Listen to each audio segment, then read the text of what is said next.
nitiere. Loso gi jopiny kotenre kod Pach gi kotenre kod siasa gi dongruok e gwenge mago mag Nyanza. Na leo hii tunapozidi kuangazia ahadi za wanasiasa wakati wa kampeni, tupo Nyamira mjini ambapo tunaungana na baadhi ya wakazi wa eneo hili ili watueleze nao wanahisi kwamba zile ahadi walizopewa wakati wa uchaguzi ni ngapi zimetimizwa na ni zipi ambazo wanahisi kwamba zinafaa kutimizwa kabla ya uchaguzi mkuu wa mwaka 2027. Kila mahali ukisikia wanasiasa kwenye wanatamka ni matamshi ya siasa peke yake.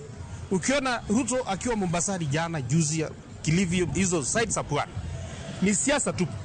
Vile anataka kuchukua kula 2027, vile kuna mpango, vile anasema atashinda opposition ya asubuhi. Tuko na State University of NYAMIRA ambao ilichukuliwa Kiamonyo. Tukiwa watoto tumeambiwa tunatengenezwa university 2022 walisema university imeisha. Sasa tunafika 2027 bado itaongelewa, ipiwe kura tena itazungumziwa 2032. Kwa nini wanafanya project na wanajia kwa njia ile hali wanajua wenyewe wananchi wanaumia? Hiyo complete wafanye ile completion of all the short projects ndio tufanye vitu vingine. Hakuna maendeleo wanazungumzia. Saa hii hakuna mwanasiasa anakuambia kunafanya maendeleo. Saa hii ni kujipigia tu debe wachaguliwe uchaguzi unaokuja. Saa hii mtu anakuja anasema hii project tunataka kuimaliza, haitamalizika, tuko hapa. Kwa hivyo kwa sasa hivi kitu iko ni chuki na siasa, hakuna maendeleo. Kumekuwa na siasa nyingi sana. Siasa ya kutoka mwaka 2018 hadi sasa. Na aliyeharibu haya yote ni rais wa nchi. Rais wa nchi tumemwona akiwa tu kwa siasa, kampeni za mapema, lakini yeye akienda pale mikutanoni anasema kwamba usijali hawa nitamalizia mapema. Utamalizia mapema na ili hali ya hujatimiza ahadi ulizotoa. Kutimiza hizi ahadi zimetimika ni 10%. 90 zote zimelala. Angalia aggregation ya industrial park pale Isironga, imelala tu. Inajengwa unadhani kwamba ni nyumba ya ng'ombe. Kwa hivyo kidogo hakuja kuwa na maendeleo. Na hao ni baadhi ya wakazi wa kaunti hii ya Nyamira wakisitiza kwamba asilimia kubwa ya zile ahadi walizopewa na wanasiasa wakati wa kampeni hazijatimizwa, wakisema kwamba wanasiasa hawa badala yake wamegeukia kurushiana cheche za maneno badala ya kuangazia wajibu waliopewa na Wakenya. Kutoka kaunti hii ya Nyamira, langu jina ni Duncan Bundi. Kanya korongo joang magin pa jodak mago ma Nyamira winjo kanyo ka giwacho ni thothne singo mabende josiasa nochiwo e kinde mag campaigns poko ketetem bende giseyo kanyo jotelo mopogore mabende osebro mana kadhiro weche mag siasa to weche motenre kod dongruok to koro giwechien tar mar mondo motieko kang makamage. Aparo ni piny Kenya kinyo kara mana gwenge magwa mopogore gando sereko so dine neno machal nade kinyo kara mana yiero kako sebedo katimore gi lokruok mabendo sebedo inno ka yiero ma 2027 higa mar 2027 nyalo bedo koda pogruok ahinya gwenge kata mana mago makaluo gwenge mag Nyanza gi piny Kenya mangima kaluwore gi kaka jopiny wuok oko mar winjo kaka josiasa loso kanyo kaka jopiny loso gi lokruok mopogore mabendo sebedo kwa neno.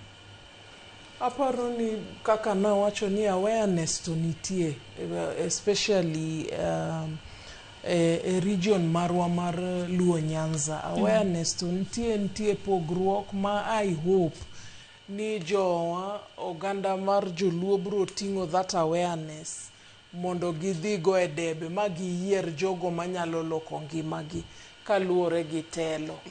To e Kenya kae bende of course politics marwa and pod very tribal ma oganda dwaro ni mondo gin magibed okang mambele kaluwore gi telo. Miyo mano be still bro play out whether we like it or not, but gimanyalo wacho kuom mano en mana ni kata u engage in political processes ma exchanging of ideas and all that to kwe mabedi nikech waseneno bende ni nitie hotspots ma bro bedo nikech kaka weche osebedo. Waseneno kaka rowerni itiyogo e yo ma ok ber to gigo koko bedo dealt with now to gibro medo mana bedo kamano kai to gibro bedo gima duong' mabro tamo ji kata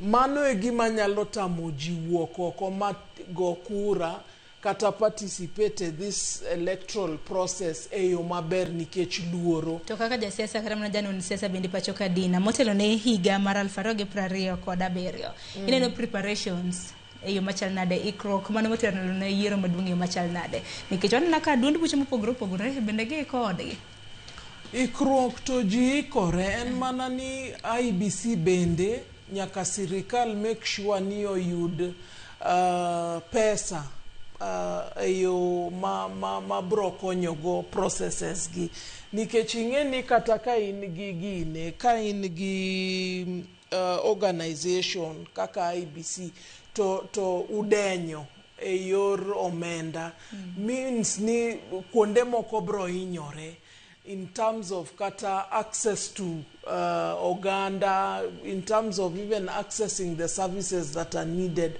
Omio, those kind of government institutions must be taken care of in terms of their finances. Kaito, even the officers must be trained well. Kaito, they must also understand the terrain. They also must understand they have a responsibility in terms of making sure Nijoma participate respect the constitution, and they are not going out of what they're supposed to do, and also make sure Nijoma they go kura go begi they go kura gikwe mago gik ma sani onego bed ni giparo ka ging'iyo kaka kata by elections gi no team. Is it a peaceful process? What is the rhetoric from the politicians? Are some politicians supposed not to participate in the processes? Nikech kaka gi behave, kaka gi woyo. Nikech at the end of the day, we need one country kendo we need cohesion. To those constitutional offices or agencies must be alert from now.